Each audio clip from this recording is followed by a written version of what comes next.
What is up, everybody? This is going to be an exciting one. So I got Kevin Ray Wilder here. Kevin has made a lot of videos criticizing the manosphere, a lot of people that are out there in the red pill community. And so this is going to be very interesting to talk through his opinion on Rollo. Now, just to preface, I'm more of the pro Rollo side. I think he does more good than bad in the space. Whereas Kevin thinks that there's some things that may need to be adjusted. And so I am very excited to dive into this. And Kevin, for anybody who may not know who you are, go ahead and introduce yourself. Well, apparently I'm like the #1 hater of the manosphere. That's kind of the reputation I've built. I'm going to have a video dropping on it soon explaining it. But basically, I'm always going to be criticize ideas in the manosphere because that's how you actually seek the truth. That's literally how ideas progress. Is people have certain, if you go way back in the day, like philosophers and stuff, they would have like a treatise, and then it would be like groundbreaking, right? And then people would critique it and try to refine it. So it's a similar thing with any kind of space where we're throwing ideas around. It's like, okay, these ideas should be scrutinized and should be critiqued and then refined. And actually, this isn't just my opinion. This is Rollo's opinion as well. He literally says it at the end during his Rational Male book on his streams. And at the very end of his Rational Male book, he actually says, people who don't, it's not the people who ask questions that scare me. It's the people who don't ask questions that scare me. Okay, great. I'm the same. I have the same exact mindset. And yet when I asked him, when I basically suggested to him that we have a conversation, and it wasn't in a combative way. I was like, look, man, there's some things that you say about hypergamy. First of all, for the most part, I believe in it. Second, there's some things that need to be addressed about it and refined so that people actually take the space seriously. And then he doesn't want to debate me because, I have nebulous reasons for debate.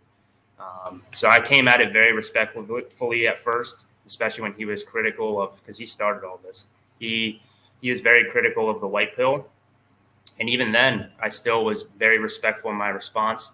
And then he just kept doubling down because that's just who he is. But anyway, I'm really just doing this based on the values that Rollo supposedly holds. But, actions speak louder than words. Anybody can say, I'm all about seeking the truth. And I always, the red pill is not written in pen like this. It's written in pencil. You could always erase it and then rewrite it.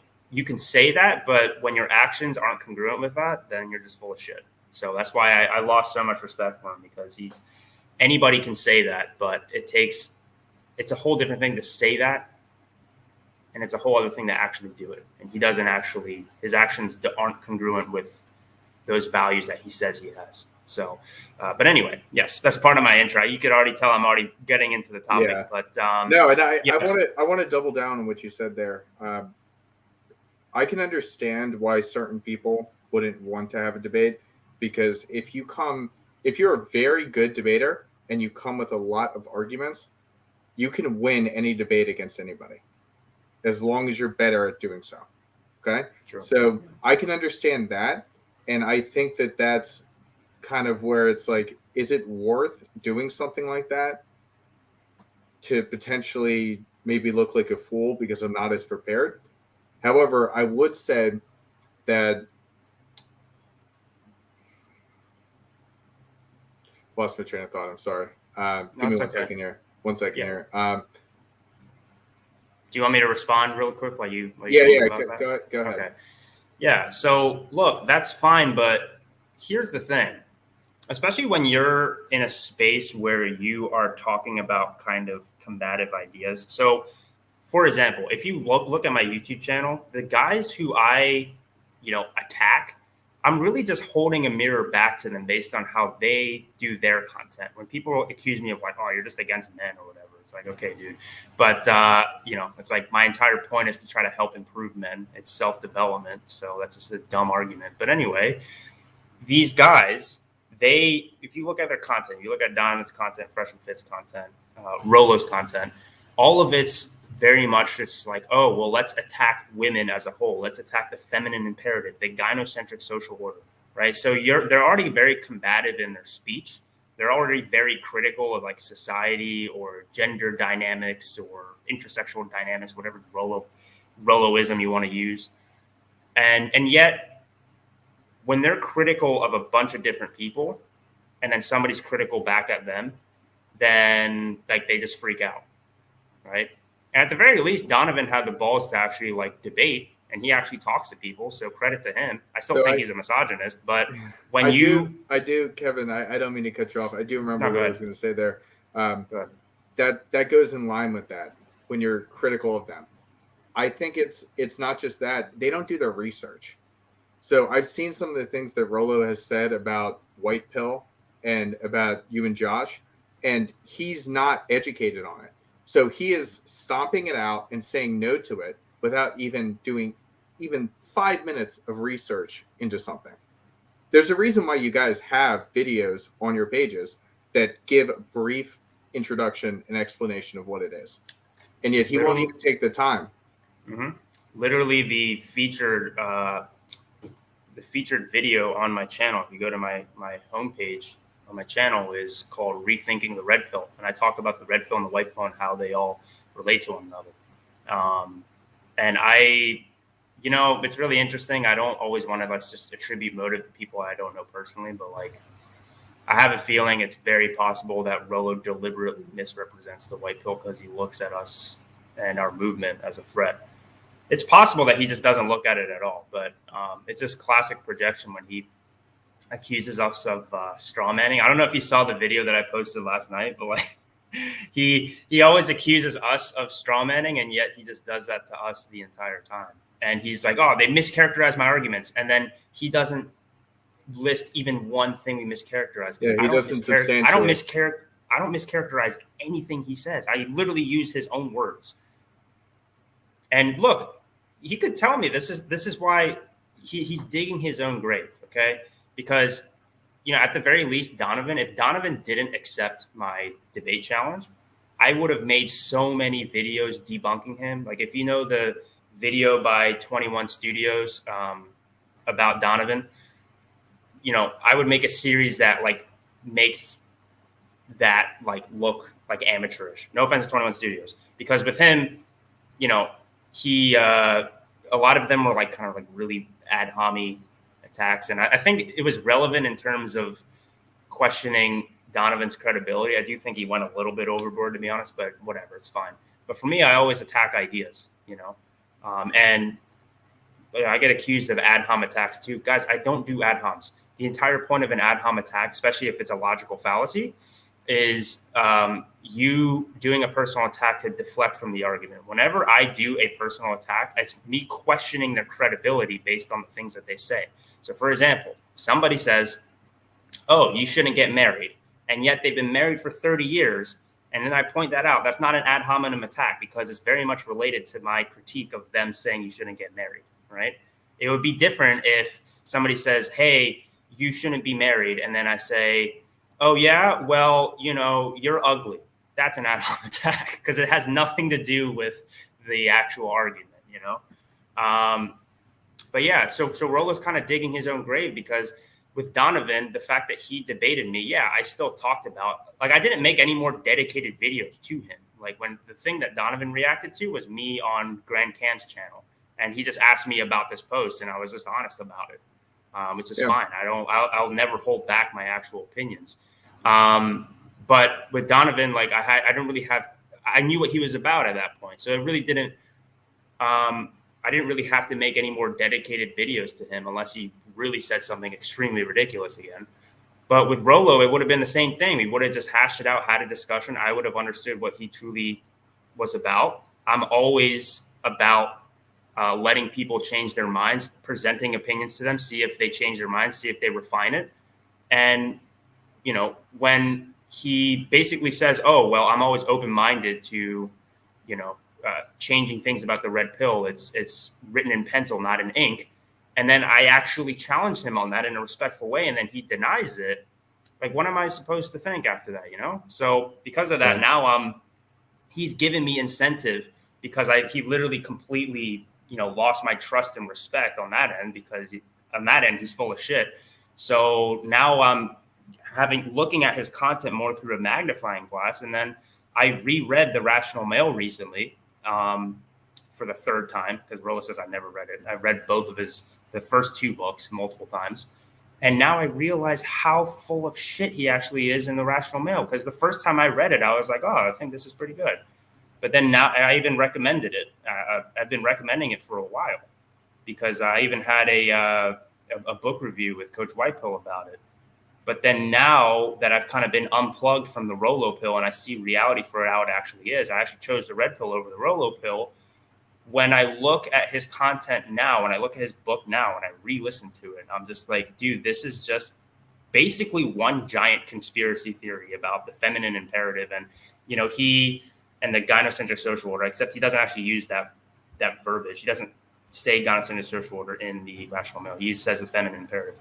But he has like a few studies that he throws in here and there, but like not really. A lot of them are unsubstantiated, or they're not related to the topic. It's not cited. It's not cited. No, he cites some of them, but not enough. And he does a common logical fallacy called a Mott and Bailey, where basically you have a defensible position and an indefensible position. You conflate the two. So, for example, this is what he always does in his book. He'll cite a study, and then he'll keep talking about it, and then like slyly start injecting his opinion that has nothing to do with the study. And then unless you're looking out for it, you'll just assume that his opinion is part of the study when it's not, right? And really so many things, my stream on this in a few days is going to talk about it, but so many things that he talks about in his book completely falls flat based on certain concepts. So actually people think that, hypergamy is at the center of sort of like his methodology or his kind of his praxeology. It's actually female solipsism, because if you can debunk the female solipsism thing, then everything else falls flat, because hypergamy is dependent on his idea of female solipsism. So I'm going to do a breakdown about that in a few days. I mean, we could talk about that here, but that discussion gets kind of like convoluted, especially because Rollo uses all those $10 words, so that might bore the audience a bit. Well, we can potentially dive deeper into it, but sure. I do like what you're saying on a lot of it. I would make the argument, and let me ask you this question: do you think because you have, you said you first read The Rational Male, and when you first read it, you were like, oh my God, like this all makes sense. It's perfect. Like all the pieces fit. Do you think that because you have passed through that to a more like advanced stage of life and a more advanced stage of understanding, that's why you're able to now go back and point out what's wrong with it? See, that's a good point, but here's the thing. I was already in this dating space and stuff before I read The Rational Male. So my first videos on the white pill, even talking about the red pill, I already was talking about that on this channel 2 years ago before I read The Rational Male. I was actually introduced through the red pill, through actually more the political space, actually. And funny enough, through Coach Red Pill.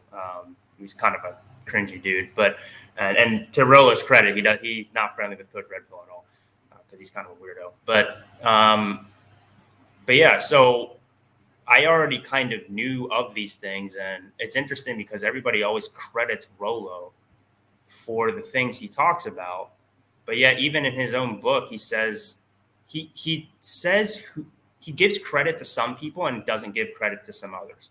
So he gives credit to Roosh, he gives credit to Royce, aka Artiste, he gives credit to Dalrock, but he doesn't give credit to Don Imus or Patrice O'Neill. And those guys, a lot of the things that he talks about, those guys already talked about years back. And it's clear that he actually got some of his information from those guys too, right? So it's not all the things Rollo talks about. One more thing, hold on. Yeah, so it's not like everything Rollo talks about is this original to him, So go ahead. Sorry. No, you're completely fine. I just want to point out these things as we talk about it, because it's possible for somebody with a lot of different influences to come to the same conclusion that maybe somebody else had. And personally, I didn't even know about Patrice O'Neill until 3 years ago. And I've been in this space and understood it for a lot longer than that. So it's possible that maybe some of these people were overlooked. and some of these ideas and discussions were passed along through different forums. I mean, right? Rollo said that he essentially started on that forum, blanking on what the name was, but that's where he started writing. So maybe a lot of people were saying ideas through there that came directly from somebody like Patrice O'Neill. Yeah. No, so I mean, well, I'm a bit confused. So basically, so for you, your entry point into like the red pill or, you know, the truth about female nature was through the rational male, right? No, it was not. It wasn't. Okay, so it wasn't for you either. Yep. For me, it was. I think I got out of a breakup maybe like 9 years ago, and I started like searching stuff online, and I came across the Reddit. Actually, that was the first time for me. And through the Reddit and through reading other things, I was around there for a little while, but then I was also in college, so I just got back to what I was doing. Everything was fine. And then I had another crash. And after the second crash was when I found the rational male. It wasn't the one that uplifted me, but it was one to help put some of the ideas and feelings that I had in my head to paper. Got it. So yeah, I think that's really important that you talk what you just said there, because Rollo acknowledges this himself, that most guys who come into the red pill are coming from a state of trauma, and you know, they either just had a nasty divorce, they got cheated on. What else happens? You know, I don't know. Yeah, like a bunch of, you know, those are the main ones. Getting cheated on or divorce. Or well, like for me, for example, one of the things that threw me hard back into it was because I actually got arrested. I got arrested on a false DV charge. And it just kind of screwed up my head. Like, how the heck is this actually happening? And I have spoken a little bit about it before. And I actually spoke about it. I did a show with a lawyer a couple days ago on it. But yeah, it completely fried my head. And I was like, what the heck is going on in this world? And the rational male actually put it all to paper for it to make sense to me. What did you say the charge was? You abbreviated maybe for. Yeah, it's a false DV charge. DV? Probably sound like such a noob. DB? DV. I don't want to say it. I don't want to use the word on YouTube. But can you use the first? What is the D stand? Domestic. Oh, okay, got it. All right, now I know what you're talking about. Okay, got it. All right, so yeah, it's good that I knew what you're talking about there. So I want to revert this back again to the whole, you know, the fact that these guys are coming from a place of trauma, because Rollo knows this, and then he also talks about how, like, oh, the rational male book saves lives. I'm not even getting into how, like, that's a God complex thing. I want to focus primarily on how would the rational male actually help somebody with coping after trauma. And I think the main way that they do it, because actually, look, I could totally see some people, I wouldn't say it's saving them from suicide, but I could see them, it calming them down a bit when they read the rational male. But why would it calm them down? It's because when you read the rational male, it's kind of like the classic, like, you know, like Robin Williams to Good Will Hunting, like, oh, it's not your fault. It's not your fault. That's a good part of the coping process. But one of the issues is it comes at the expense. Okay, so the first order consequences, you might feel a little bit better. But the second, third, fourth order consequences are really, really bad, in the sense of you start to look at women in a terrible way. And more specifically, how Rollo talks about in the book, and this is how guys can cope with it, is they start to look at women as like a vessel for hypergamy. This isn't my own words. Somebody on Twitter said it like a year ago, and I thought it was really spot on. So shout out to that guy. I don't know his name. But basically he says, okay, well, one of the reasons that this book kind of gives me like weird vibes is because you start treating women as like these heat-seeking missiles of hypergamy. Like, they're not actually people. They're just like, they just have this hypergamous instinct that just like possesses them and then just makes them do awful shit, you know? And maybe some part of that's true. Like, that's part of the human condition is, you know, you're actually going to be way more emotional than you are rational. Not just women, also men as well. But the issue is he does this like us versus them dynamic of like, oh, there's this feminine imperative, which is synonymous with the Matrix. And, you know, that's what's wrong with the world. And because of the feminine imperative, things are all against men. and we need to stand together as men against the feminine imperative. And also, it's not your fault because women are these vessels for hypergamy, and they're just going to do what's in their nature and always climb for the best thing and not actually, take men's feelings into account, because what they want based on their solipsistic female nature is always going to, when you start to describe people like that, even if there's elements of truth to it, it dehumanizes them, right? And it's a lot easier to cope and say, oh, this person or these group of people that hurt me, I don't need to be too bothered that the fact that they hurt me, because they can't help themselves. They're not rational. They're not a rational male like I am. They're just overcome with emotion. Their number one instinct is hypergamy, and they have this society that perpetuates that in this feminine imperative gynocentric social order.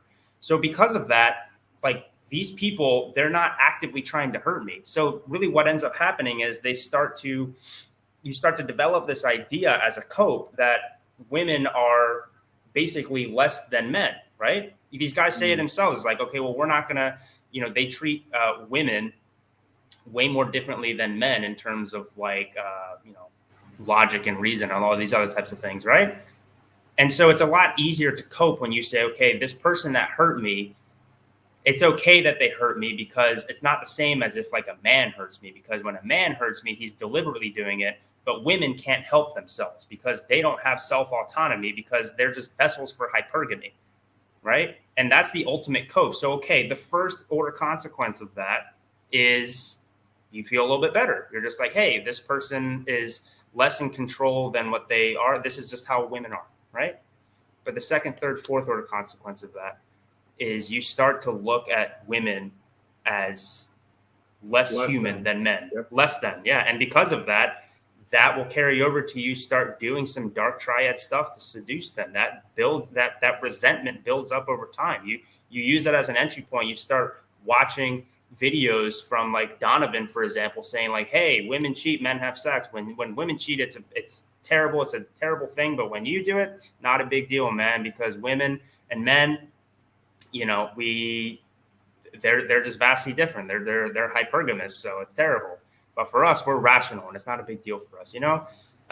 Here's where I wouldn't have a problem with the rational male, because it's not just what he talks about with women being vessels for hypergamy, and that's it. Really, my main part, because you could still have that, and I'd be okay with his book. The issue is how he paints men. Right? He paints men as these rational creatures. And he even says, actually, in his book, to his credit, he says women aren't irrational. They say that they're very calculated, right? Which actually somewhat kind of makes it worse, unfortunately. It kind of poisons the narrative a bit. But basically, if he doesn't make this us versus them dynamic, then that's fine. Because he has studies to show that, okay, women are a certain way, but then he also injects a lot of his own opinions in there. For example, female solipsism, completely his opinion, complete conjecture based on nothing, right? Solipsism is a philosophical concept that, there's equal evidence that men are solipsistic as there are women, right? So that's just something that he just throws in there, by the way. But if he also says, like, look, men are also, he holds men to the same standards as well, saying like, well, men always are trying to look for the best option as well, right? That these things that women, that are exclusive to women, men are also guilty of. Now, there's going to be differences between the two, but it's almost like he excuses men's behavior, but doesn't excuse women's behavior. You know what I mean? Because he's trying to create an us versus them dynamic. And this is really where Rollo fucked up, is he always mentions the 48 laws of power. So you read the 48 laws of power and you can literally see what Rollo's trying to do. One of the big laws in there, I forget which one, is like creating an enemy, creating an us versus them dynamic for tribalism, right? And the thing that he is trying to have an us versus them thing is saying like, oh, well, men in general are the heroes of the story, and the feminine imperative is the thing that we need to fight against. And look, is our society way more feminized than it used to be? Absolutely. Is that something that we should probably fight against? Third wave feminism especially? Probably, yeah. I don't disagree with that. But my issue is he really doesn't he doesn't hold men accountable nearly to the same extent that he does with women, with his rhetoric in his book, you know? Yeah. That was a bit of a rant of everything, but yeah. No, it's great. No, I love capturing the ideas and understanding them. My biggest issue that I have, and let me just back up for a second. I really do believe that the rational male is a great stepping stone for men. Maybe some of the rhetoric could be changed so that it doesn't create such an us versus them, but I think it's a great starting point, because that way you can, with somebody like me who went through an experience where you couldn't make sense of it, it allowed me to make sense of it. It gave me the tools to at least somewhat make sense of what happened to me and why I was. So specifically in my situation, I didn't have charges pressed on me by her, and she wanted them dropped, but the state wanted the charges. That just goes to show, again, like I know we talk about a lot with marriages and things like that and divorces, how it's always against the man. It was the exact same situation. And it was mind-blowing to me, and I couldn't make sense of it. So this was helpful.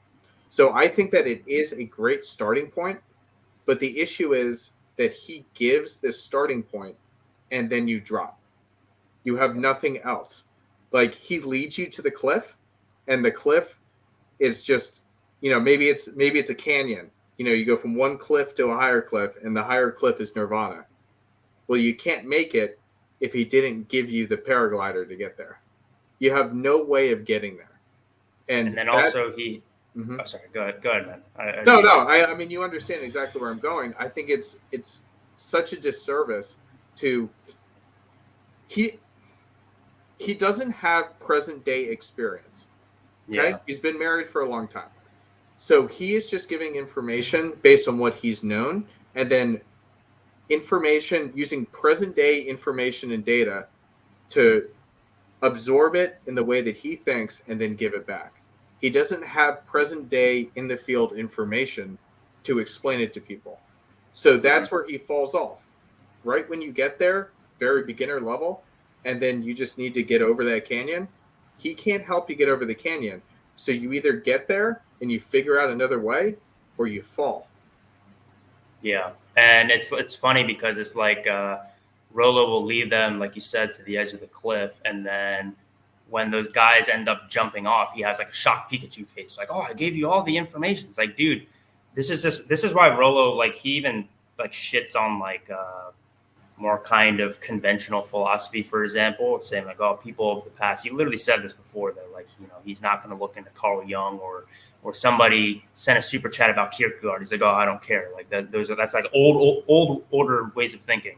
But like, if you look into philosophy, there's a reason that it has existed for thousands of years, and information that was novel a few hundred years ago is still relevant today. It's stood the test of time because it's valuable. So one of the things is that the is-ought distinction by David Hume, basically saying you can't get values from facts, right? It's a pretty simple concept of like, okay, well, you and I me and some black pillar, for example, can read the rational male and have two entirely different takes from it.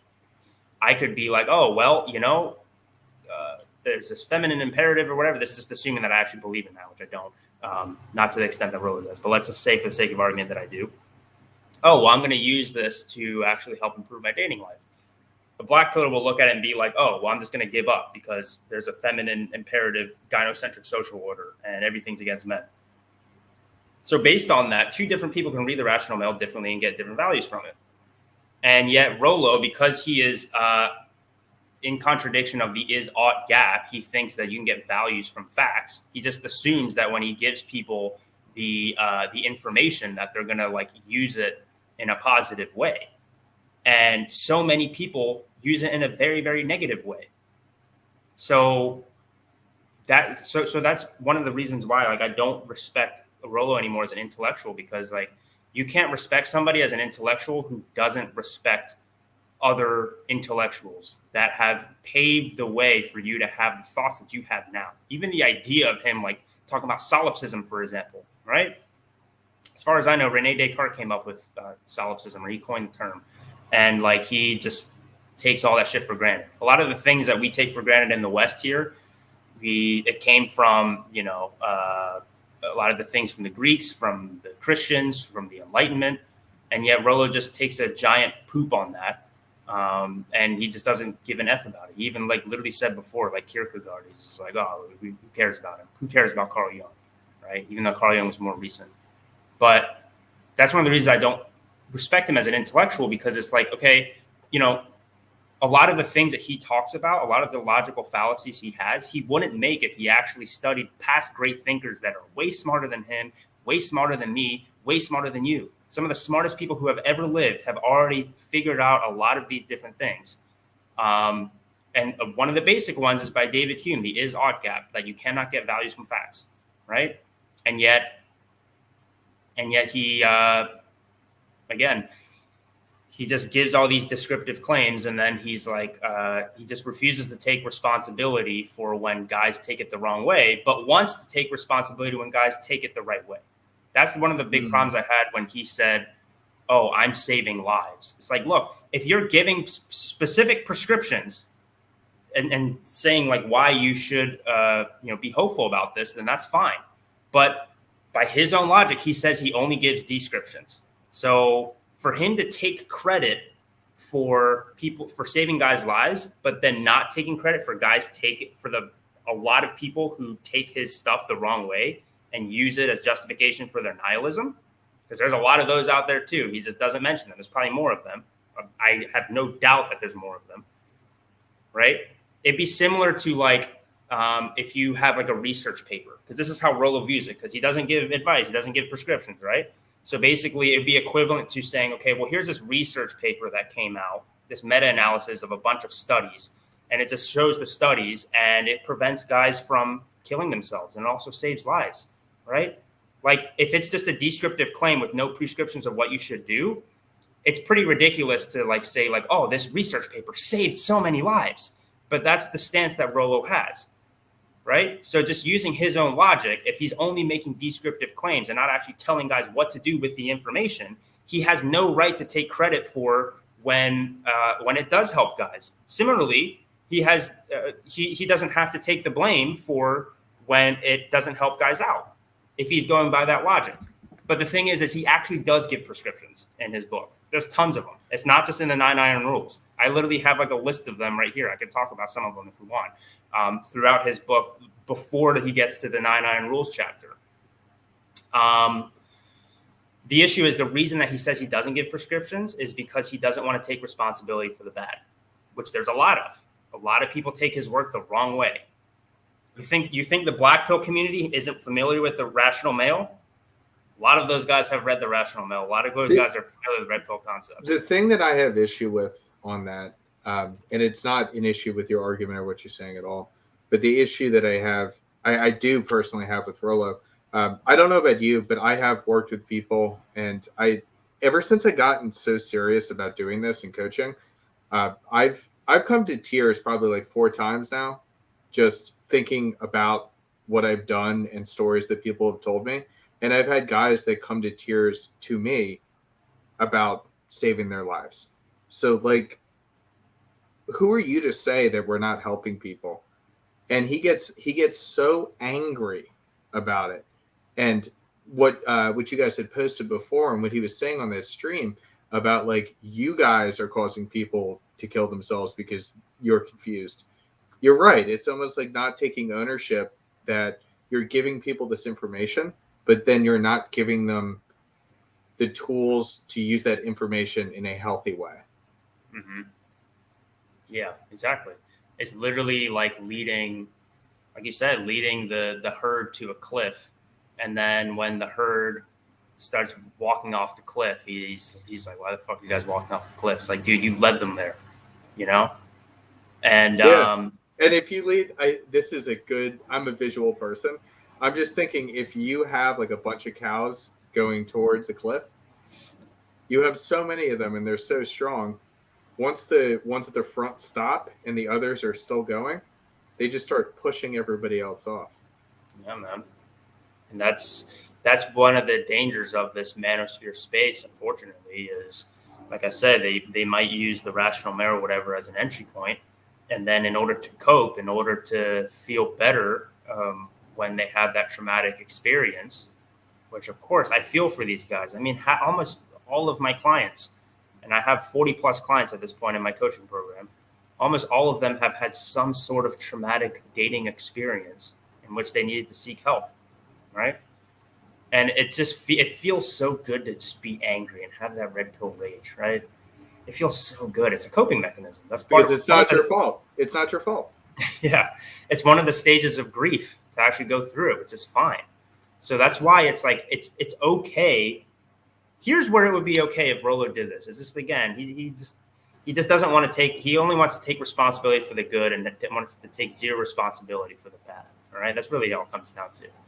If he helped to do this to like help, the rational male to help guys cope, but then gave them a very solid direction of being like, hey man, you might have these feelings of resentment. You might be in a really bad place after reading this. I want to assume I have the best of intentions that hopefully this helps liberate you. But I'll be honest. I know that some of you guys, this information itself, it might actually make things worse, So it's important for you. I'm not the guy to do this because I just want to stick to the facts and the evidence, and that's it or whatever. But look, there's some of you guys that like really just need some mindset help. You might need to go to therapy. You might need to do all these things. Here's some resources of what you should do. Here's the people that I recommend, because regardless of your situation, I'm willing to admit that it's possible that what you read here might actually make things worse. It might actually fuel your resentment. I don't want that to happen. So because of that, here's some people I recommend. He doesn't fucking do that because it actually is in his best interest to plug these guys back into a different matrix, which is the Rollo pill. Because in that way, they become fanboys, they become sycophants, and then they end up buying more of his books, and then they add to the grift, and they add to his ego. Because Rollo actually is a narcissist. When has he ever apologized for anything ever? Like an actual apology. Not one of those classic YouTube non-apologies of like, I screwed up, but here's the reasons why I did it. And I'm actually a good person. And actually, now that I think about it, fuck you, I'm right. One of those things. Well, he's a classic narcissist. Let me throw this out there, though. I think that what he said about you guys probably should at least address it, and not in the way that he did. He doubled down on it. He didn't just double down on it. He's like, I don't know you apology. And then he was even more triggered. I had a great comment. Okay, go ahead. Yeah, but past that, the only other time that I can think of Rollo really messing up was the situation with 21 Studios. Now, I don't know the full situation because I was not there. And obviously, both sides are taking extremes. And that completely split up the Red Band group. He created Rule Zero. 21 Studios and Anthony continued to do their own thing. And it caused a lot of problems. But outside of those two situations, I don't have any other examples. Do you have any other examples of when he's messed up and not apologized? No, but I don't really see how that's relevant. Because look, here's the thing with narcissists as well. Well, it's relevant. Kevin, I just want to point out it's relevant because you're saying, when has he ever apologized for something? You're focusing on the recent thing with you. How many times has he messed up and not apologized?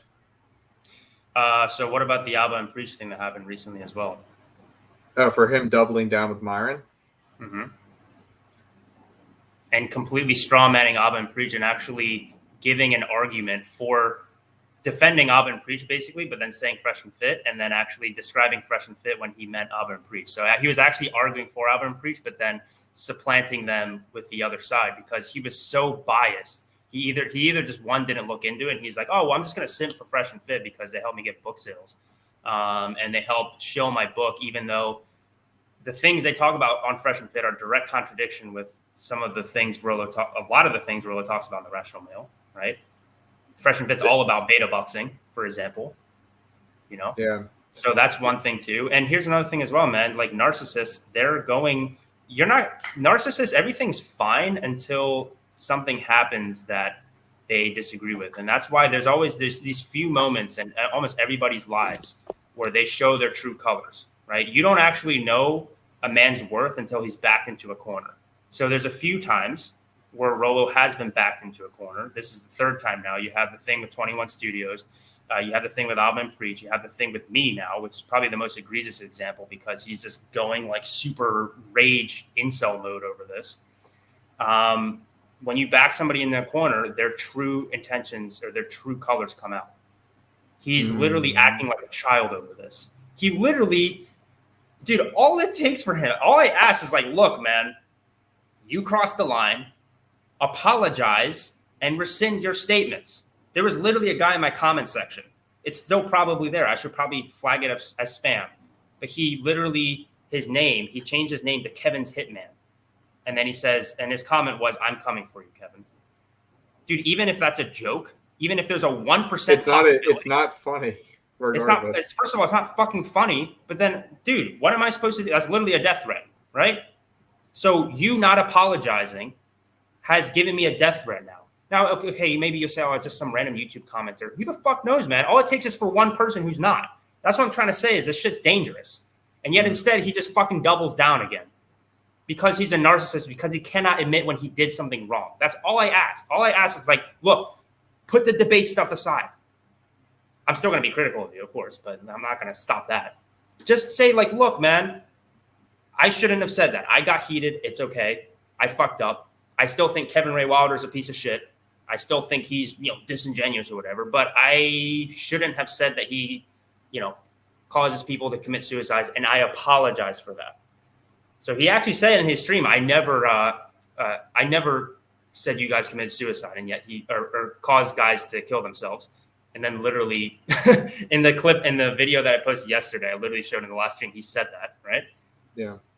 But that's one of your ways. That's how you see a narcissist. He literally, even with all the evidence stacked against him, he refuses to apologize. Why?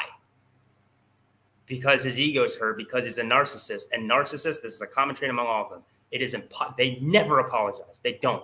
And when they do apologize, it's always like a half-hearted apology. They're kind of like forced into it.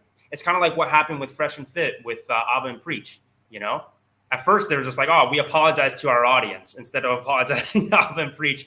And then when they started losing tons of subscribers and they were backed into a corner, then at that point, they were like, oh, well, okay, I guess we apologize to Abba and Preach because they had no choice. And you noticed there too. I know both of them personally. It's whatever. But you noticed that Myron was leading the charge on that, and he's the one who's saying we apologize to the audience. And I could just see the look on Fresh's face with it all, because he's not that type of person. And he knew that they fucked up. He knew it was a problem. I don't know. Yeah, you're right. You're right with the narcissistic, trends with some of these guys. It makes sense. But that's the issue too, because like, would you agree? Because your argument was like, okay, well, Rollo only fucked up a few times, and that doesn't justify it. But wouldn't you agree that if the event is significant enough that it shows your true colors, and then you lose credibility, kind of like how Fresh and Fit lost their credibility with how they handled the Alvin Preach situation? It was just one time. It's just one thing. Mm-hmm. It's similar with this. Even if this is just the one time that Rollo did this, it shows his true colors, because there's certain things that he could have done to just squash it. He could have just actually had a discussion with me, similar to how Donovan and I had, or he could have just apologized. Yeah, like quite simply, like if he didn't want to do a debate, then all he had to have said was just a short video. He could just film something like 3 minutes, address why he was wrong, put it on his page, not make it a fake YouTube apology, but address why he's wrong. Like, I like how, a little bit ago when I first started challenging you on, all right, well, how many times this happened? Like, I'm willing to cut you off and have you present examples to me, present your argument, and I'm challenging your thoughts, but you're actually going to have that discussion with me. Whereas you're right. A lot more so recently, it's brushing it under the rug instead of addressing it in a normal discourse like this. And even if it's not the normal discourse, at least putting it out there and admitting that fault. Yeah, and it's like, I mean, are these really the guys you want to follow? Because, like, let's be honest. He's afraid of debating me. He really is.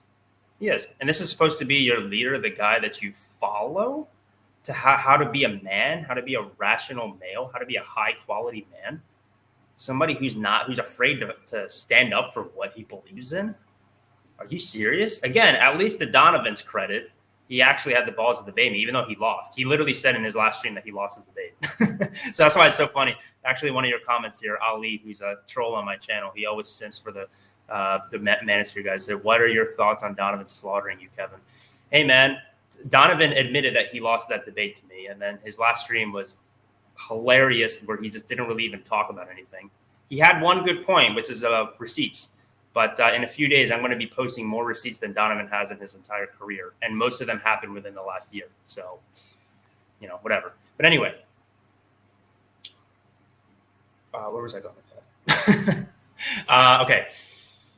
Yeah, when it comes to these guys, like, Donovan, again, at the very least, he actually stood up for what he believed in. He genuinely believes in what he believes in. He has misogynistic takes, but I have no doubt he actually believes in them, which is why he's willing to talk to them about it. When somebody refuses to debate, then, especially when they say that they want to, look, it's different if Rollo, it's a different stance because, okay, so Fresh and Fit and Rollo are different because Fresh and Fit, they debate all of these girls because it helps with their audience. And then eventually they're kind of like, yeah, we don't want to debate people, even though it's hypocritical because they want to debate people they can win against, right?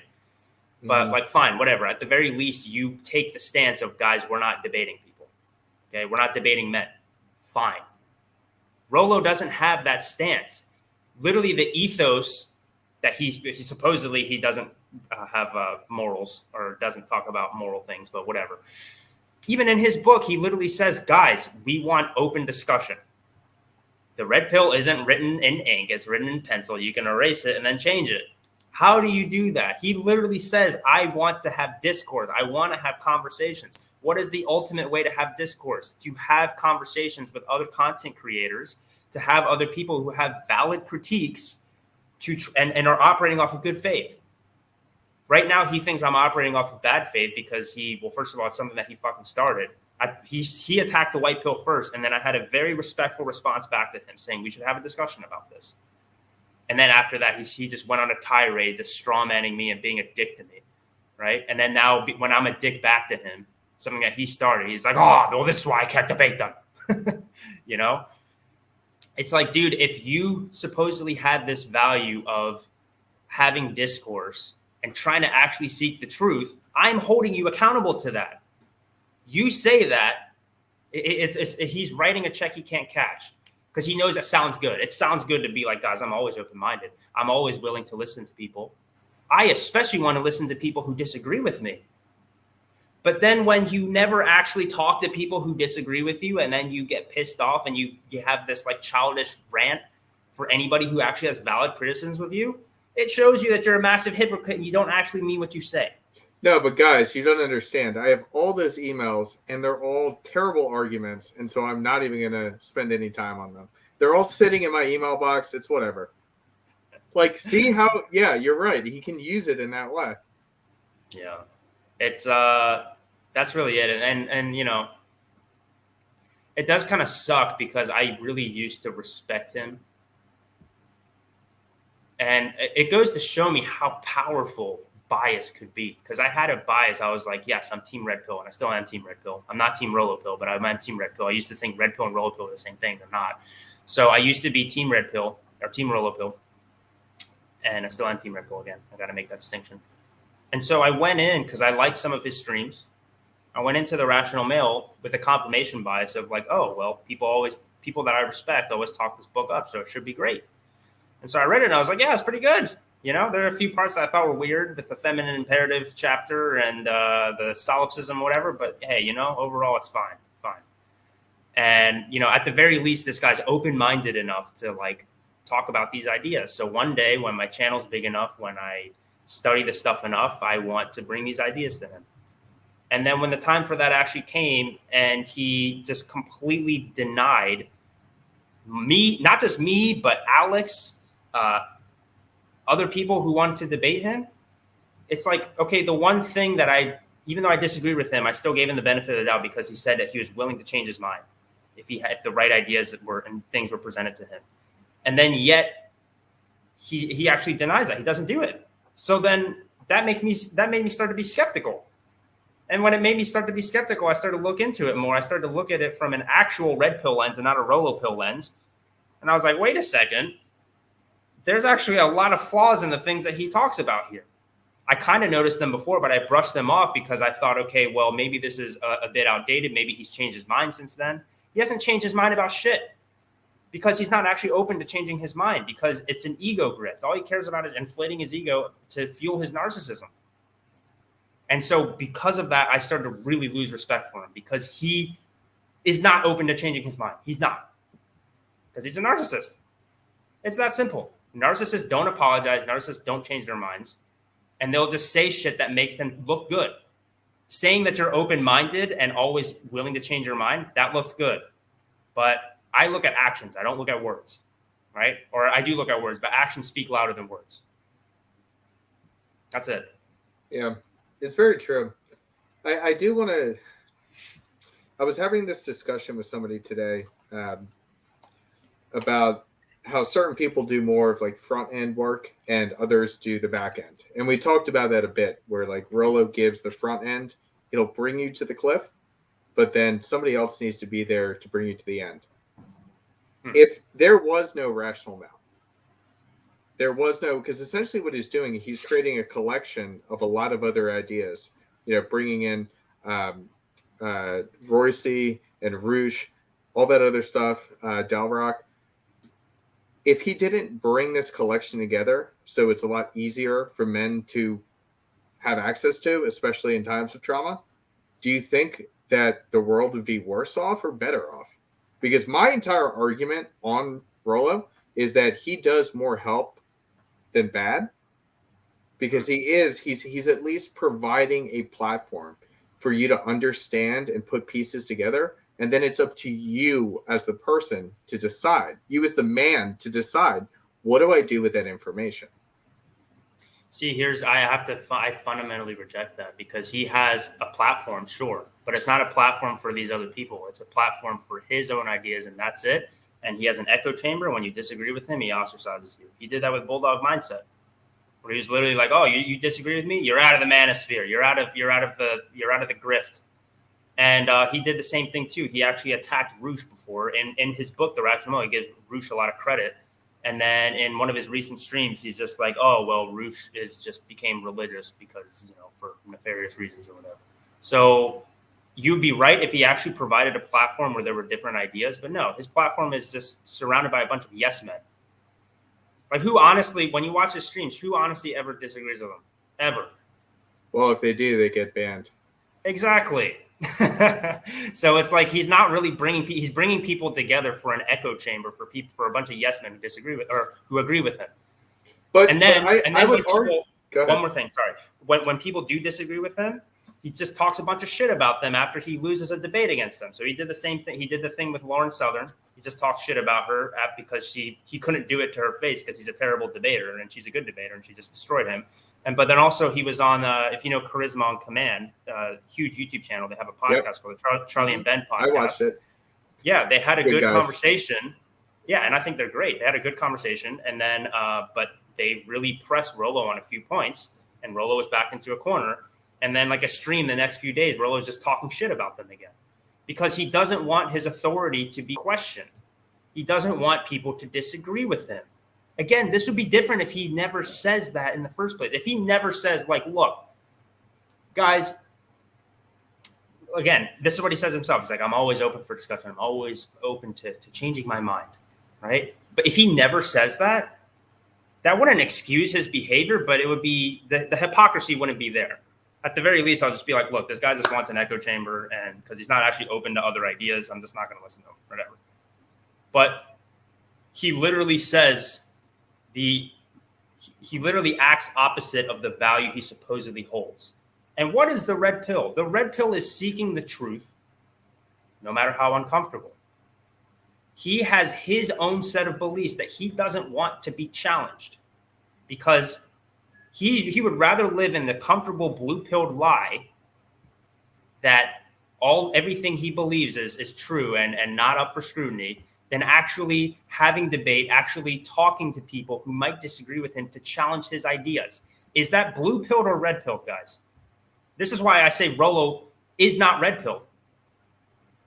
In fact, more than anything, he might be blue-pilled based on this. You're not seeking the truth if you're not trying to actually Like, look for people who disagree with you.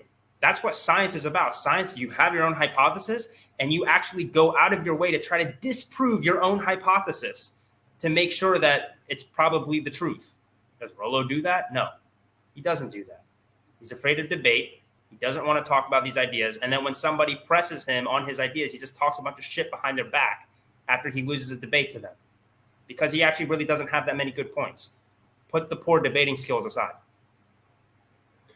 I guess That's all it comes down to, man. Yeah, I guess the piece that I'm just so stuck on is, when does it become personal responsibility? So, like, for example, I just worked with a client for about 2 months now.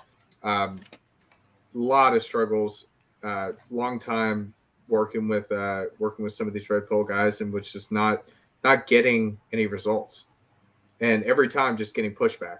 And within a month of us working together, he's on a roll, and his ball is not stopping. And it's like, I would love to like go into his specifics, but I like to keep a lot of it anonymous. And I share some of the stories with some of my own guys, but it is absolutely amazing how spent like a year working with these guys, and they can't actually solve anything. And he's just spending money and spinning around in circles. And then all I had to do was straighten him, and then he's good to go. And I don't understand it. It's frustrating. I mean, that's what I'm saying with the personal responsibility, though. Isn't it up to you to understand what you're consuming and then making a decision? Okay, do I follow this as gospel, or am I aware enough to recognize that there's a piece missing? Like, I may have the framework, but then what comes next? Oh, of course. And so, like, that's the piece that I argue with. Like, without Rollo's work out there, a lot of people may not wake up. It's almost like a hard plug, like a hard pull of the plug out of the matrix for you. And then what do you do next? Do you lose your mind? Or do you try and find the truth in this new reality? Look, there's always going to be personal responsibility on the individual. The problem that I have with Rollo is, again, he gives prescriptions and says he doesn't give prescriptions. And he says he doesn't give prescriptions because he wants to only take responsibility for the good and not for the bad. And here's another thing as well. Look, you can come to the same truth. So, for example, I agree with Rollo on some of his prescriptions, which he supposedly doesn't give, that you should probably be dating multiple girls at once. And then, if you want a monogamous relationship, choose the best one out of that. I think that's personally what I do for my own thing too. But you can have that coming from a different place. Again, the first order consequence of it is you end up doing the right thing. But if your intentions behind that are different, then that can change the second, third, fourth order consequences of that action. So, for example, right, his idea of spinning plates is really more so to create like competition anxiety and all this other types of shit, right, in the women. And that's actually strategically, that's not a terrible thing to do, right? But again, the reason behind him doing all these things is because he's basically saying, he says this himself, he says, oh, it's just adaptation, right? He says like, oh, well, there's all these things that are wrong in this feminine gynocentric social order because of the birth control pill, and that changed everything. And then he has a problem with that. But then also when he encourages guys to take advantage of that, of this new deregulated sexual marketplace. And then he gets, and then he's perpetuating the cycle. So Lawrence Southern really pressed him on this, basically saying, okay, well, you say that society's problems are because women have kind of this rampant hypergamy gone wild, and yet you're showing and encouraging guys to contribute to that and take advantage of that. And then also you're still complaining that it still happens, right? So for me, I actually think it's fine I think it's better to have a deregulated sexual marketplace than a regulated sexual marketplace. I think the birth control pill is great. I think contraceptives are great, right? It's just the way things are. Even just saying that it's great. It's like, look, I think technology and science always wins. So it's inevitable if you're trying to regulate the sexual marketplace and science liberates people from being in a regulated sense, it's always going to have an 80-20 disparity no matter what. So I look at it that way. I'm like, look, man, you can get into the top 20%. It's not as tough as you think. Here's what you do about it, and you can benefit from it. I don't do that and then at the same time be like, oh my God, all the world's problems is because we're in a deregulated sexual marketplace now. But also, I'm going to contribute to it and I'm going to have fun with it, even though this is the problem, right? It's the same idea that like the people who are really on the far left, like Hassan Piker type people, the Marxist type people, they're like, oh my God, the world capitalism is terrible and we should live in a Marxist society. But also, let me buy, because I'm part of this capitalist society. It is what it is. Let me just buy this $3 million home. You know, hey, it's not my fault. I'm just adapting to the environment. It's like, man, you don't stand for shit if you do stuff like that. I can't trust if you do shit like that. So similarly, look, him and I might have the same prescriptions or the same conclusions. But for me, I'm just like, hey, it's great to date around because I think a deregulated sexual marketplace is fine. I don't think it's like ruining the world. I think it's inevitable. Meanwhile, Rollo thinks that it's literally ruining the world because it's perpetuating a feminine imperative and a gynocentric social order. And yet, by contributing to that, he's perpetuating and making things worse and worse and worse, right? So again, the reasons behind why you have these certain prescriptions, why you have these certain beliefs is very, very relevant. Like I said, the first order consequence might be the same, but I'm thinking further into the future, the second, third, fourth, fifth order consequences. Because at the end of the day, we're trying to help improve men's lives, right? Are you really improving their life if they just have a temporary solution? Or are you really improving their life if you're thinking longer term for them? That's the difference between me and Rollo. And I think that's why we get along. Like, seriously. And it's frustrating as well when he pushes the spinning plates type of thing. And he can't really explain how he has spun plates or, factual evidence of why this is the way to do it. And whenever he's pressed on it, he just brings somebody else on that's more or less kind of like a pickup artist. Like, he'll always point to John MLD as an example. But, I know for a fact John is not happy. So what are you trying to tell people? And if you even question that, banned from the chat, like, you don't understand. Like, it's just, I get where you're coming from on that aspect. Yeah.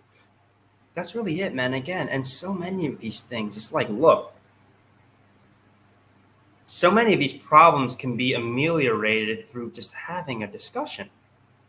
And then when you have a discussion, like, you could always, authors do this all the time. They'll make like an updated version of their book or their work. So he could do an updated version of The Rational Male, and he'll take out some things that are just, that he doesn't believe in anymore, and then supplant them with something else. Right? Yeah. But I think it could be a mix also of like maybe a sunk cost fallacy because he put in so much work and he like talked about these things for 10 years. He has a bias to not change it. I get it. I mean, it's a human thing. The sunk cost fallacy is very, very real. Right? For those of you guys who don't know, the sunk cost fallacy is basically like when somebody, here's a perfect example of sunk cost fallacy. If you're at like a casino and you start betting and you lose $100, you're like, shit, I already put in $100. I need to get that back. And you just keep going. And eventually you're like at 1,000 and then you just get more and more in debt. The smart thing to do would just to be to cut your losses and move on. But because you already have so much investment in something, you want to just keep going to make it work out. People do that in toxic relationships as well. Oh my gosh, we've been in a relationship for 4 years. We need to make this work rather than like just cutting it off, right? Mm-hmm. So you can do a similar thing as an intellectual with like your works. It's like, oh my gosh, like I spent so many years building up this kind of, corpus of this body of work, right? And I don't want all that to go to waste. Okay? I understand that. But if you're a true intellectual, if you're truly intellectually honest and you truly are trying to seek the truth, if you're actually red-pilled and you actually, like he says in the book, you're willing to change your mind on things and have open discourse and to change your mind, then you'd be willing to do that. He doesn't want to do that.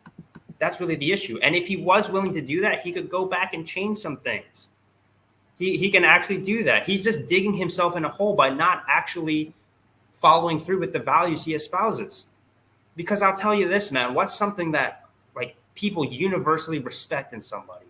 Somebody who's open-minded, somebody who has enough humbleness to actually be like, hey, you know what? In this thing, I was wrong. I had good intentions, but I was wrong, and now I'm going to change my mind. Rollo does not do that. That's why, yes, I question his character, because it's relevant to his legitimacy. You know? It's very true. Like, how are you supposed to grow? It's just, it's really frustrating. Like, how are we supposed to grow as a community, as a group, when we start thinking in certain ways? We can't grow if we just shut others down and we don't allow our ideas to be challenged or at least discuss them. Because if not, it just becomes this way forever. And this way is not perfect in the same way that things 50 years ago were not perfect, 100 years ago were not perfect. How do we continue to evolve and get better at doing this? And look, man, if anything, I know there's no way he's going to believe this. There's no way the Rollo cells are going to believe this. But like, I'm doing him a favor by talking about this and challenging him to actually change his ideas. I don't think he will, because I don't think he's capable of doing it. He's a narcissist. If you're a narcissist when you're like in your 20s, you can change your mind because you still have like neuroplasticity and stuff. Like, you can actually change your minds. There's actually studies that show that after like age 40 or something, like you literally, your brain's just like cemented in its beliefs, right? So it's going to be really tough to change Rollo's mind. Even some of my own clients that are in their 40s, like, it's really tough to change their behavior in their minds, even if they try to. But like, I'm the first one, man. Like, if we're looking 5 years into the future, Rollo, like, I'm starting to wake guys up to the Rollo pill. I'm not going to be the only one who's critical of you, man. There's already other people who are going to be critical of you. There's going to be bigger content creators than me that are going to be critical of you. Look at what happened with Fresh and Fit. I was a small channel that went after them first. Alba and Preach found my interview with Anna Quinn Fitness, and then they went down the rabbit hole. They realized Fresh and Fit was full of shit. And then this huge YouTube channel that dwarfs basically anybody in the manosphere then went after them. Something similar is probably going to happen to you, Rollo, unless you change your ways. I'm starting it. I'm kind of building the snowball, but eventually the snowball is going to have its own momentum. And then you're going to have all of these different people start to be really critical of you and take you down that have way more influence than me. And you could have stopped that snowball from happening by actually talking to me, by actually being open to not just me, but other guys, Alex, to actually changing your ideas and being open-minded. But you're not interested in that, Rollo. You're just not. We know you're not. You're just interested in being right. You're interested in being the smartest guy in the room. And when you think that somebody might be at your intellectual level or higher, or might challenge your ideas and might force you to actually, look at things differently, force you to take the red pill instead of keeping your blue pill ideals. If you like, I rest my case, man. I mean, I know I'm kind of like a broken record at this point, but like, there's a reckoning coming for you, Rollo. It's already started. I'm starting it. I'm telling you, somebody else way bigger than me, just like how Ab and Preach did this with Fresh and Fit. Somebody else will probably take the mantle of the bigger audience and be critical of you as well. And once you ruin your reputation, it's really hard to get it back. At this point, I don't even know. It might not be salvageable. It's like there's no way that you can. He's already doubled down like 2 or 3 times on this. And even his own audience is like starting to get critical of him. I mean, I think he can still come back. And quite honestly, I still like leaving this conversation. I still am pro Rollo. I think that he does more good than bad. But you pointing out a lot of these character flaws, it's frustrating. It doesn't lead to a healthy discourse for us to grow stronger as men and as a community. So I absolutely get that. I think he still has opportunity, still has time, but you're right. The time is running out until somebody a lot bigger gets really pissed off and they have a lot of people do research in the same way we were talking with how some people like John Anthony can dig up a lot of information for hit pieces. There's going to be people out there that can find stuff that makes you look like an idiot. And it's just not. The thing is with Rollo is you don't need to. You just have to like look at the things that he says. I really want to press you on that, man. Like, why do you think he does more good than harm? Because without him, at least for myself, even though I was aware of this stuff, it made sense. It put the pieces in my head that were all scrambled from my experience together. Now, it did not, the relationship I had after that fact was not healthy, not good, and it ended up crumbling. But it at least put me back together as a person when I was so confused in a world that I thought was fair and just. I mean, don't you think that the intentions behind that information matter though? So let me use an example, right? So if you come to the conclusion that, hey, white people are unappreciated, and I actually somewhat believe this as well, like white people are taken for granted, like there's some unjust things that happen because people just assume you have white privilege when you don't, and that's fucked up. It's like you could have grew up in a trailer park and struggled your whole life, and then yet and maybe in the town, somebody else in your town is like a black guy that is raised in a rich black family, and yet people think he's oppressed and should get a special pass, but you shouldn't just because you're white. But then you get that information, for example, let's say you get that information from Richard Spencer, who's a known white supremacist, right? But then you could use that same logic to be like, all right, well, Richard Spencer does more good than harm because I got this truth from him, even though he's a white supremacist. It's like, okay, you could have gotten that information somewhere else. And the fact that Richard Spencer, his intentions behind him saying that are terrible, right? That's why you should discount him. It's the same thing with Rollo. It's like, okay, well, maybe some of the things he talks about has some truth to them, but his intentions behind it and his reasons behind it are unethical and, for lack of a better word, bad. Therefore, you should discount it and find that information elsewhere. Again, this would be slightly different if you can't find this information elsewhere. You can. You absolutely can. You can find it from me.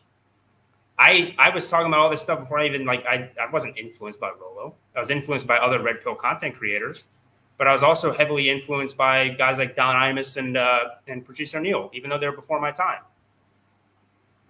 So I was heavily influenced by other guys like RSD and stuff too, Even though I think RSD is silly now, but yeah. I just don't understand, because you're, kind of one of the things that the ideas you're talking about right now is kind of like, it's kind of like a consequentialist argument where it's like, okay, well, you base the value of something based on the consequences. In the sense, consequence not necessarily meaning a bad thing, but like, what's the end result?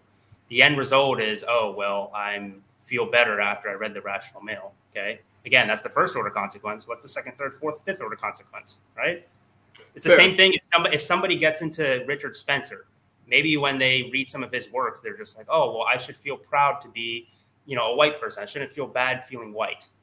But then the second, third, fourth order consequence, especially if you start to become like a fan of Richard Spencer, is you start to think, oh, well, black people should get kicked out of the country. We shouldn't let people in. America should only be white. It starts off with these hints of truths. And this is why ideology and dogma is so dangerous, because over time, especially when these ideas aren't challenged, you hold on to something that actually has truth to it. And then over time, they kind of wear you down psychologically. And then you start to believe in some really fringe, weird shit. It's the same thing. The character and the intentions behind the person saying the words matters. That's what I'm trying to say. I agree with you. I have three things to say on that. First, when it comes to intention, we cannot know exactly what Rollo's intentions are without him speaking on them. Let's just be fair on that. We can observe and assume, but we don't know exactly. Well, hold on. I have to press on that because, like I said earlier, but you agree, right? Actions speak louder than words. But there's a second piece to that, and the second piece to that is that I've known Rollo for a long time, and I know that was not his original tune.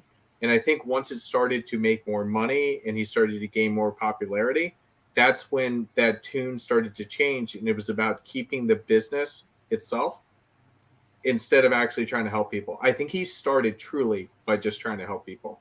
Why would a guy his age with a marriage and a daughter go ahead and put this stuff out on the internet and be talking on blogs like this?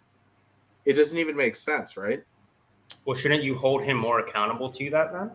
Because it's like, look, if you genuinely think somebody came in with the best of intentions, and then yet their intentions start changing once they get a little bit of power, don't you think that it's important for that person to get checked? Because you want them to be back to their original intention? I do, but we're talking about intention of the work, the intention of the Rational Male. And I think at the time of creating the Rational Male, that was not his intention. Now that I don't see how that matters though. So for example, I'm a big history nerd. So do you know who Benedict Arnold is? Yep. Okay, so Benedict Arnold was he was during the American Revolution, and he was basically a general for the Continental Army, and then eventually he actually switched sides to the British Army, right? So that's why there's like a saying of like, oh, someone's the Benedict Arnold of this. It's like basically them switching sides, okay? Benedict Arnold's original intention was for America, but then he completely switched sides. So if you're using the same argument that you're using there of like excusing him because of his original intentions being good, it's like, dude, people's intentions change, right? At this point, that same Benedict Arnold that you had admiration for, that was a great leader of the Continental Army, now he's on the other side. You can't excuse him for that. You have to hold him accountable to that. You can't just be like, oh, well, Benedict Arnold's still great because back in the day he was a great Continental Army general. It's like, no, now he's literally fighting for the British. Now he's not good. And you should literally be like, look, man, Benedict, you used to have these values of freedom and no taxation without representation. What happened to you, bro? Like, now we have to fight against you. Now you're fighting against your brothers. Come back to us. Or if you don't come back to us, we have to destroy you. It's fine.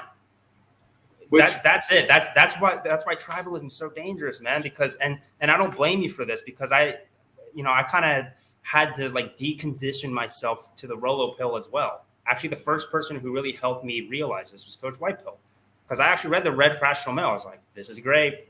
I think it's great. And then he was like, wait a second. The feminine imperative thing was freaking weird. And the solipsism thing is really weird. Have you thought about this? And I was like, yeah, I guess now that you mention it, I guess it's kind of weird. But I still had that resistance because I wanted so badly for Rollo to be right, because I was team Red Pill. I was team Rollo Pill.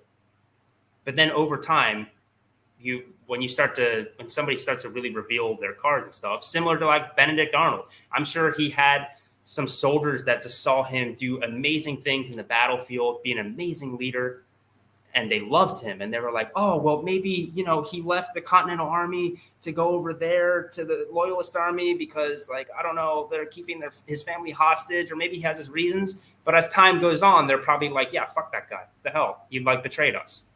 That's a common thing that happens when you get betrayed, is you start to cope and you start to like, what's that stage of grief? I think it's bargaining, right? So yep. you start to find reasons why it might have happened and start to excuse them because you still have an attachment for them. It's a normal thing that happens. But then over time, you start to see things for how it is, right? It's kind of like everybody has their biases, like with the O.J. Simpson case back in the day. A bunch of people came to his defense because he was an amazing football player. He's such a charismatic guy. It was like, there's no way OJ could do this. And even though it was so clear he did it, a lot of people came to his defense. But as time went on, how many people now think that OJ didn't do it? Everybody thinks OJ did it now. But at the time, they didn't, because it takes a while for that bias to go away. But like I said, if you like somebody for supposed values that they hold, and then they contradict those values, you need to hold them accountable to it. And then if they double down and they keep straying away from those values that they supposedly had, sometimes at a certain point, you just have to cut them off and be like, well, you're not actually the person I thought you were. Maybe you used to be, but not anymore. That's it. So I don't buy that argument of just because he had good intentions that he can be excused. Unless he changes his ways back to those intentions, I don't really care. I understand that. What I'm talking about is specifically with when he wrote that book, his intentions, I believe, were pure. Now, did we know that from there till now that he would change his tune and start to act a little bit differently? No, of course we didn't know that. So I understand what you're saying. I don't think that, listening to his streams and hopping into a lot of his stuff right now is very healthy for men. But that book was written with a pure heart. And that's what I'm saying. That I believe the original Rational Male was. I don't think he was always this way. I still look, man. Again, like you said, I can't know his intentions now, and I can't know his intentions back then. But actions speak louder than words. It's more so like, what has happened since then that reveals certain things that makes me question his integrity and his intentions with that, right? So first of all, he talks about 48 laws of power all the time. You could see him implementing those strategies within his book itself. This is besides his streams, right? Just the actual original Rational Male book 1. And, you could see him playing this power game of trying to create an us versus them dynamic. You can't. That's the main problem that I have with it. And then creating an us versus them dynamic, creating a common enemy, and then painting himself as being like the hero to try to get these guys. I got an argument for you. Hero's joint that he has there. So one more thing, sorry. Mm-hmm. When he does that, and then also at the end, he says, hey, I'm willing to challenge my ideas. And it would be different, Huds, if between right now, between back when he wrote it and right now, there was some point where he was really open to ideas and changing his mind. And then at some point, he basically stopped doing that. But as far as I know, he's always been this way. So that makes me question, actually, the book itself, that he was actually lying. It's not like he changed. I think he actually was always that way because, and he had these intentions from the get-go. The resurrection of the Godfather coming soon.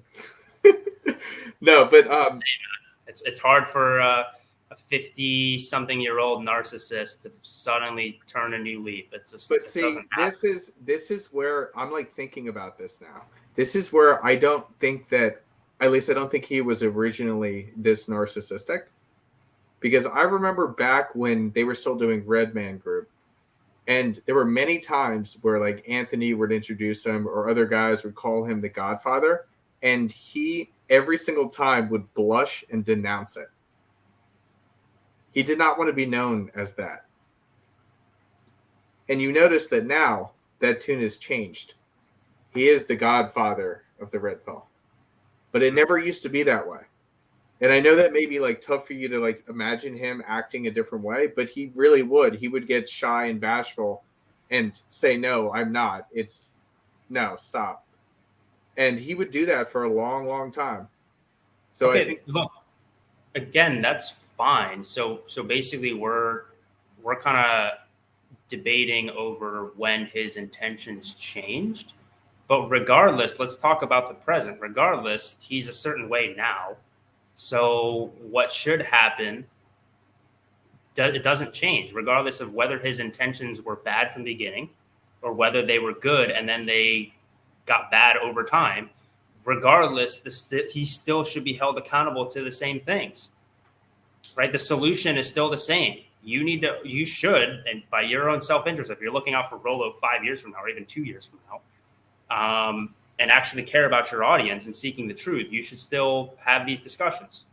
You should still talk to people who disagree with you, who actually have good scientific empirical evidence to refute some of your things and actually want to help improve and strengthen the Red Pill and the manosphere. That was my original video response to him when he strawmanned the white pill for 2 hours, calling it the purple pill. Originally, if you guys can still watch that video, I am very charitable and nice and good faith in that. I'm saying, look, man, we should just talk about hypergamy. We should have it like you strawman the white pill. I'd like to think that you didn't deliberately do that. Maybe you just don't understand it. I'll explain it more to you. More specifically, you say that you actually want to have discussions when I actually have great empirical data and a philosophical case for why your stance on hypergamy is flawed. It still has some truth to it for sure, but we can improve it. And the reason that I want to make this offer is because you encouraged me to do that as a reader of your book at the end of your first book. And yet when I actually, he literally invites you to have discourse with him at the end of book 1. And then yet when I try to do that, he denies it, like what? So regardless of whether his intentions changed over time or they were just selfish and narcissistic from the get-go, we still need to hold his feet to the fire and be like, yo, why are you being hypocritical about this? Are you really improving the manosphere by pushing down ideas that people disagree with you on? Did you actually mean it when you said that you're open to discussion? Did you change over time, or were you always this way? So I'm going to go ahead and need to hold you accountable. I'm going to pull up this section you say here. I encourage that discourse, and so too does the manosphere for the greater part. People with questions don't scare me. It's people without any that do. Boom. And look, I totally agree with that sentiment. But actions speak louder than words. I talk to people who I disagree with all the time. I talk to Donovan. I talk to Wee Waffles. I talk to MGTOW Dictionary. You know, I have random guys that disagree with me all the time on my stream. I invite them on because I genuinely actually have this value. Actions speak louder than words. Does Rollo do that? Hell to the fuck no. And the times that he actually does have discussions with these people, he just talks shit about them afterwards. Charlie and Ben, Lauren Southern. I have to say, when I listened to Charlie and Ben one, there were some points. I don't remember them exactly. This was a while ago. But there were some points that they were pressing him on that I thought were like really good points. And Rollo, there wasn't an answer to it. Which was not only was there not an answer to it, but he like made like these hit pieces on Charlie and Ben, calling them blue pilled and whatnot over like his next few streams because his ego was hurt. Again, this guy, I'm familiar with these types, man, because you know I'm in some like you know intellectual spaces and stuff. Like especially philosophy, I really love this stuff. And you're always going to come across some people who are genuinely intelligent, but they have kind of an ego tied to like having to be the smartest person in the room. You know, It's okay to have that a bit. Like I think any smart person or anybody who's really into like really intellectual things, they have a point of pride with that, right? I like to think I'm a pretty smart guy, so I like to be known as like the smart guy. Fine, but like it's not at the expense of other people. Like I don't need to be the smartest guy in the room. I mean, that's why I have Coach Whitepill on half the time. You know, I'm smarter than him on some things, but when it comes to game, he's way smarter than me, and I give deference to him. You know? And to Rollo's credit, he does technically do that as well with, what's it called? With, you know, MLD, I guess. Even MLD doesn't really know that much, but for sake of argument, let's say that he does. But the prerequisite of that is that this dude needs to like simp and agree with all of Rollo's points. You know, when you see Coach Whitepill and I, Coach Whitepill and I had a debate on something pretty minute about outer versus inner game during one of our streams the other day. When the hell would you see any of these Rule Zero guys debate each other about anything? Yeah. They don't. They just sit there and circle jerk each other off the whole time. And if they do have disagreements, it's never with Rollo. Oh, God forbid, never criticize Rollo, the Godfather. Don't get on his bad side. Because if you get on his bad side, he'll just kick you out like he did with Bulldog Mindset. Yeah, there's certain of them in that group. They do parrot a lot of the same things. You have to agree or no. There are small times where they do disagreements, but it's like such minute disagreements, and it's almost just like fuel for a deeper discussion instead of actually disagreeing with the mindset or thought process. Yeah, and if you want to actually see like true intellectuals, you know, because I think when you get to, I'm not putting myself in the space, by the way. When you get to like the really smart people, it's almost like if you get to the point where you're like so smart and knowledgeable, it's like you can't get away with bullshit anymore. So, for example, people like Jordan Peterson, Sam Harris, their debate, they basically almost have to do it in good faith because bad faith arguments just won't work. They just won't, right? And so these guys, these really smart guys, and some of them actually, to Rollo's credit, he credits them. Some of them, like Gad Sad, for example. I think Gad Sad's extremely intelligent. So people like Gad Sad, Jordan Peterson, modern day intellectuals, Sam Harris, I don't know who else is there.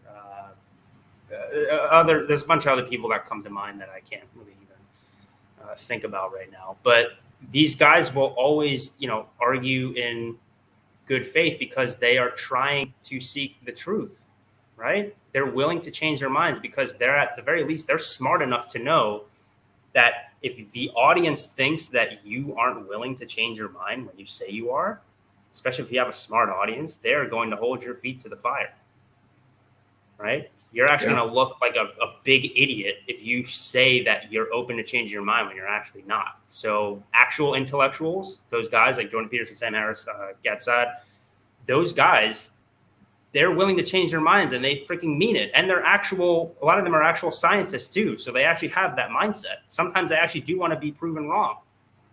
And so because they do want to be proven wrong, they'll actually change their stance on some things. You know? Yeah. This is why I call Rollo a pseudo-intellectual. It's not necessarily an attack on his IQ alone, but it's more so like it's an attack on not being intellectually honest. How can I call you an intellectual and respect you as an intellectual if you're not intellectually honest? You know? Yeah. No, it's very true, and I am frustrated about it. I mean, what? Still, like coming out of this,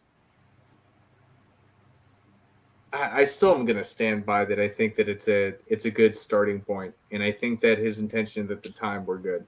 We can't prove that, and maybe this is still my bias that I have to break from, but it might be. I mean, look, you and I are friends, so and even if we weren't friends, I would still say the same thing. It's like it's hard to, and look, maybe you'll come to your own conclusions about this, but based on my beliefs, I think Rollo, you're still kind of plugged into the Rollo pill a bit. And I think over time, and this has already happened to you based on, the streams and collabs we've had with each other. I think because I can predict it because it happened to me as well. Like I said, I was kind of in denial at first that Rollo wasn't what he said he was. But then over time, I started to see, it first started with how he treated Fresh and Fit.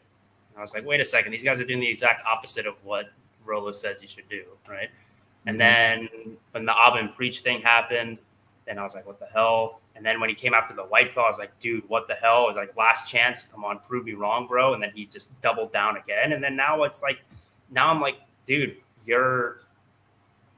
I lost all respect for you because your intentions clearly are not to seek the truth anymore. And that was a gradual process for me. So that's why I think for you, it'll probably be a gradual process too, because I know you're an intellectually honest guy.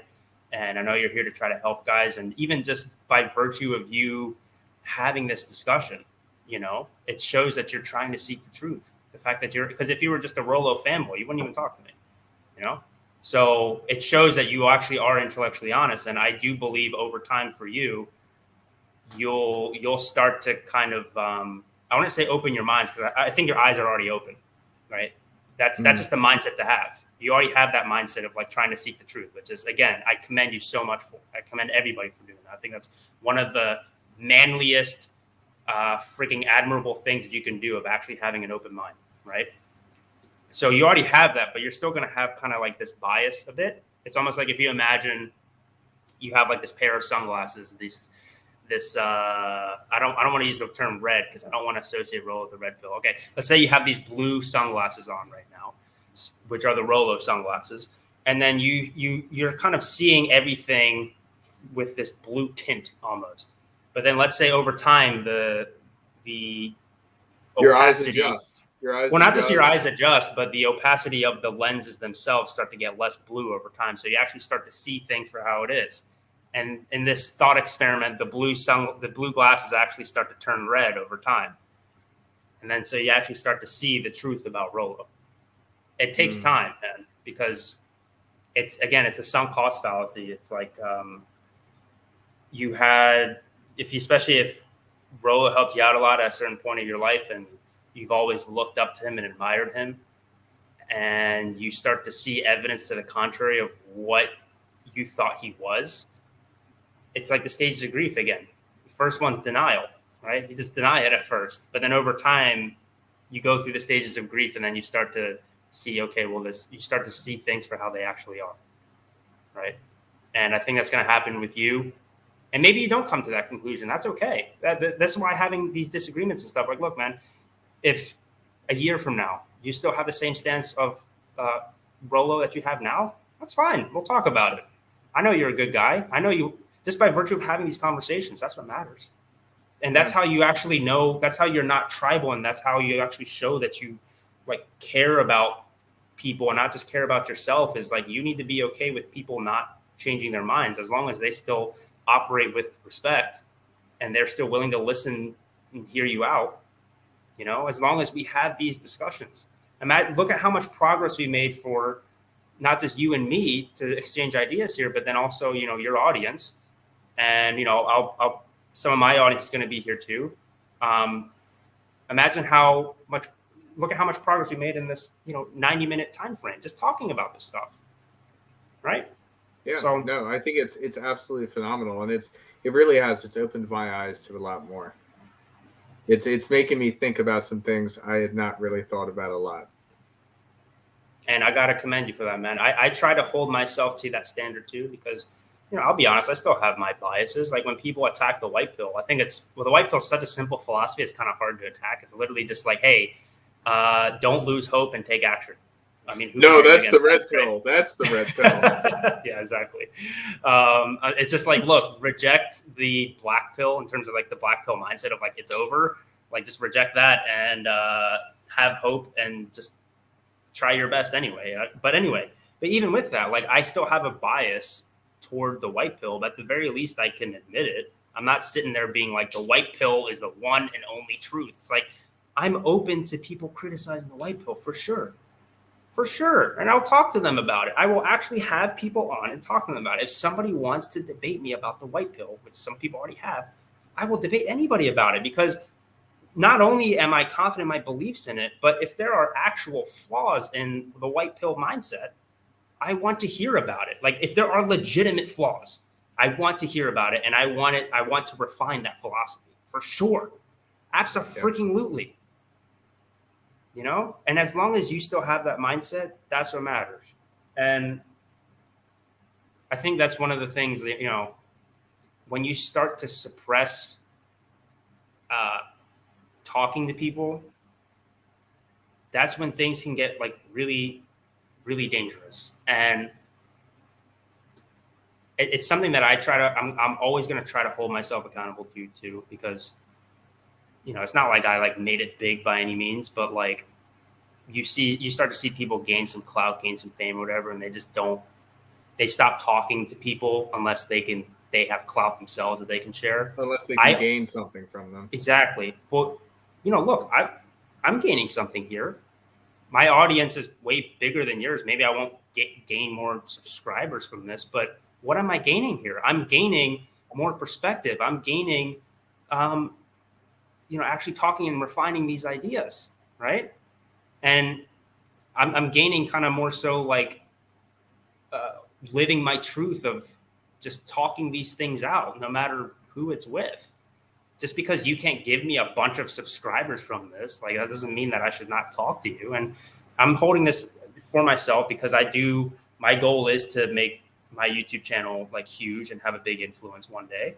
And so I'm kind of I still want to make sure that I still have conversations with guys who want to talk, regardless of whether they have one subscriber or, tens of thousands of subscribers.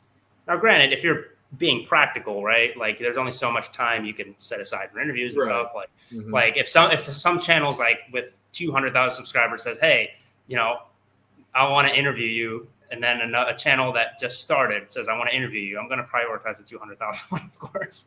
Obviously. But I'm still not going to suppress conversations. Absolutely not. If somebody who's coming up, like genuinely has really valid critiques of me, I'm going to talk to them.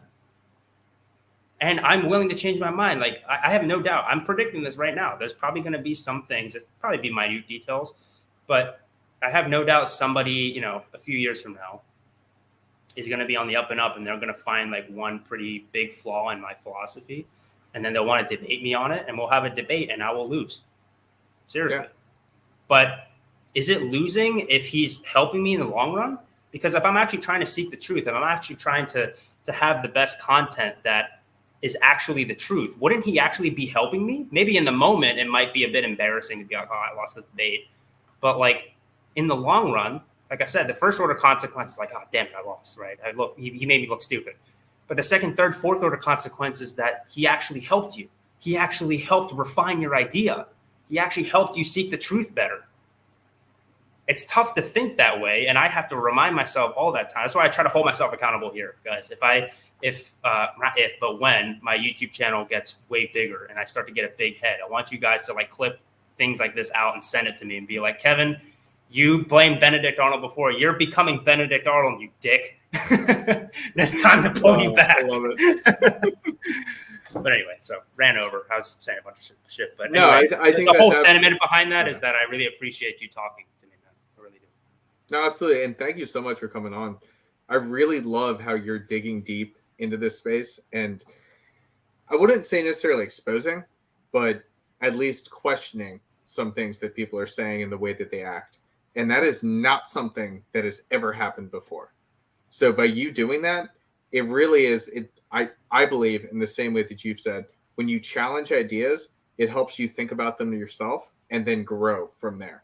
And I really hope that it helps this space develop instead of cause more rifts and whatnot that are it's been going on. I agree, man. I mean, somebody put it well once in one of my comments. It's like, these manosphere guys hold women accountable, and I hold the content creators accountable, right? I don't go after guys who don't go after other people, because these guys, Donovan, Fresh and Fit, Rollo, their content is revolved around going after other people, more specifically women or people who like defend the gynocentric social order or feminists or whatever, right?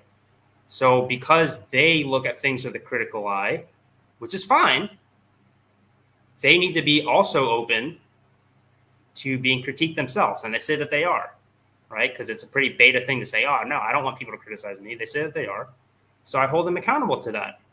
Because part of being a man, part of being a leader, part of being, an alpha male is standing up to your critics and standing for what you believe in. And if you guys are supposed to be leaders in the space, and I'm testing you out, basically like how a girl shit tests a guy for their strength. I'm doing the same shit. I'm shit testing you guys. Are you actually who you say you are? Are you actually real? Because that's when a girl shit tests you because she's testing your strength. I'm testing your strength.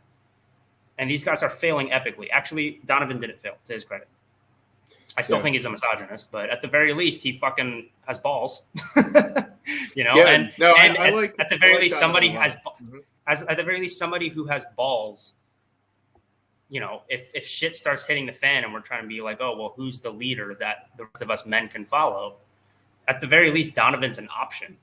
I don't look at Myron or Rollo as an option because those guys literally do not have balls. They only want to debate people who they think they can win against, or when they think that there's somebody that will beat them, then or challenge their ideas and actually force them to take a red pill instead of being blue pill, then they just shut them down. So I'm holding these guys accountable to the values that they supposedly hold. And when they don't do that, instead they just lash out and they're just like, oh, well, you're just a hater. You just attack other men. I'm like, man, like I said at the beginning of this talk here, I'm just holding a mirror back at you for the values you supposedly hold, especially you, Rollo, saying that this is open discourse and that you're more afraid of people who don't ask questions than people who do ask questions. Well, I'm asking a lot of questions, Rollo, and you're not fucking answering. So how am I supposed to take that thing that you said at the end there? How am I supposed to actually believe that when your actions don't follow? That's all I got to say on that. I think that when we use the word debate, you imagine a winner and a loser. I don't think there was no winner or loser in this conversation. And I think Absolutely. a lot of the times that you talk to people and you debate them, it is a debate, but there's not meant to be a winner or a loser, because even if somebody has the upper hand or somebody supposedly wins, both of you are still learning from each other, and the audiences are learning from each different person. Yep. And I think that's what's missing there, is because if you have like a public forum debate, it's not even, I mean, yes, it's debate, but like a public forum conversation with one of these guys, people are going to learn. And I don't think that they want their audience to pull themselves out of that separate matrix and actually question the ideas that are being challenged. When both people are operating completely off of good faith, not just in the moment, but from a macro sense as well, yeah, you're trying to seek the truth. That's the whole point of debate, is trying to seek the truth. Now, I will push back a bit. Sometimes people do lose debates and other people do win. When one person is operating off of, there's two different scenarios. So if both people are operating off of bad faith, then it's just like an optics thing of trying to make the other person look stupid. I try not to do that. I try to be as good faith as possible, but even good faith actors sometimes have bad faith moments. Some bad faith actors sometimes have good faith moments. But so that's one way. Two bad faith people, two people operating off bad faith that just want to make the other people, each of them just want to make the other person look stupid. If one person makes the other person look stupid, it's technically somebody won. Another way is if there's one good faith actor and another bad faith actor. So if somebody's operating off good faith, another person's operating off of bad faith, and the person who's operating off good faith exposes the person for operating off of bad faith, then somebody did technically win there. So that's why I actually do believe that and Donovan admits this himself actually in his stream, I actually did beat Donovan in a debate because I came in saying, I had a very specific goal of saying that he is a misogynist, and Donovan had a very specific goal of saying he's not a misogynist. And yet at the end of the stream, he was like, did you prove that I was a misogynist? I don't know. Also, Kevin, you're an excellent debater. And then the subsequent stream, the one that he did the other day, is like, Kevin kept saying, that he won the debate. All right, fine. Right. So he actually did admit defeat. That's another part. If somebody admits defeat and you have a specific goal in mind and you achieve it, and the other person has a specific goal in mind and they don't achieve it, then sometimes there could be a winner and a loser. But debate and how it should be, the most ideal way is both people are good faith and both people are trying to seek the truth. At that point, yeah, you're right. There's no winner, no loser. And that's exactly the case here, because both of us here are operating off good faith. We're really just trying to hash this shit out and talk about it and figure this stuff out. And it's a conversation that both of us can come away from with a lot of value and to have things that we think about more. So in this case, because you definitely are operating off good faith, and so am I, for sure, there's no winner or loser here. We're literally one step closer to the truth by talking about this. Absolutely. Well, thank you so much, Kevin. I really appreciate it. Let everybody know where they can find you. I know, obviously, I have his YouTube channel down below in the description. Mm-hmm. You have a website, anything else, Instagram, things like that? Yeah, I usually like to just keep it simple for people to go follow. So yeah, just go follow me on YouTube. You can find me at Kevin Ray Water on Instagram as well. If you ever want to contact me, you can email me kevinraywater@gmail.com. But honestly, it might actually be better if you just DM me. If you really want to contact me, you can just DM me on Instagram. Just Kevin Ray Water everywhere. kevinraywater@gmail.com, at Kevin Ray Water, Kevin Ray Water YouTube channel. So yeah, that's it. Beautiful. Well, thank you so much for coming on. This was a great discussion. This is awesome, bro. Let's do it again sometime. That was great. Absolutely. Right on.